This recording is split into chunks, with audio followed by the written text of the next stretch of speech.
ไม่ทรงค่าโตไปมาด้วยวิดีโอคาเฮาในฉันตอบ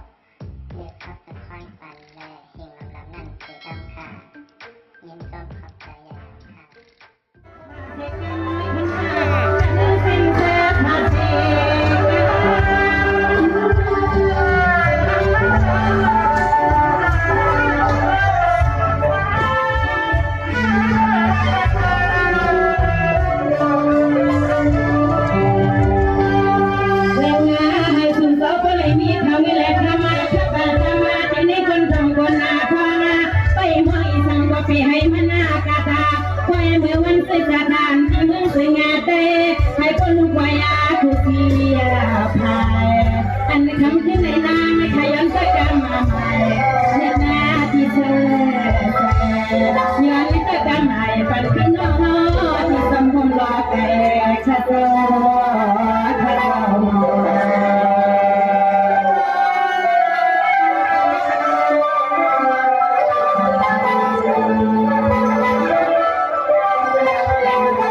ผู้แซ่ผู้สุมาขนอจะตายแน่นอวันเมื่อไหร่ก็จะให้พี่เป็นพ่อเจ้าเมตตาผมอยากกินน้ำน้องยิ้มน้องใสผมก็หาไทยก็หันก็สึกเที่ยวกระตาเสียงสึกไม่เคยอาสาบางเวลาเป็นว่าผู้ก็รวยพี่น้องขับไว้อย่าเป็นเนื้อตาจริงขอพี่น้องขับไว้อย่าเป็นเนื้อจริง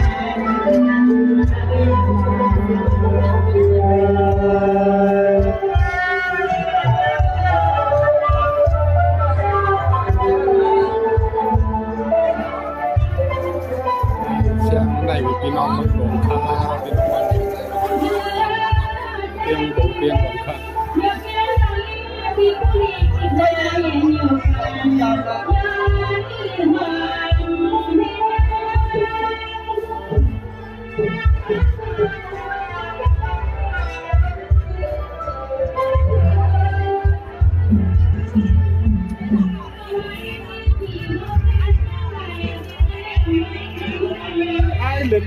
ถ้าลืมนี่ก็หาใส่ให้กัน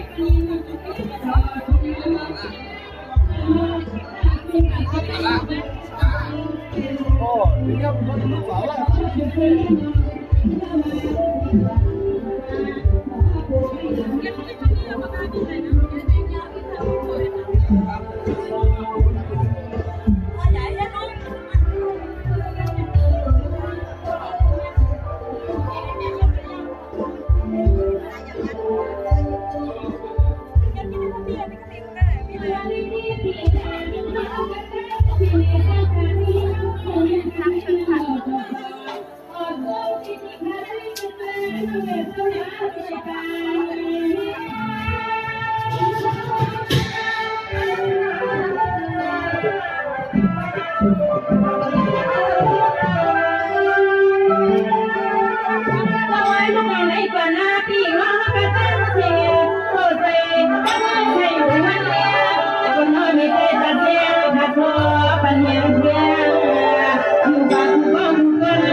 เส้นในลูกตีกันเลยไปทีแล้วในเส้นนี้มังกรก็จะเรียนใจอยู่ในนิ่งๆทางนี้ก็เป็นอายุอาศัยยาวเย็นทำหาและบริสุทธิ์ใจ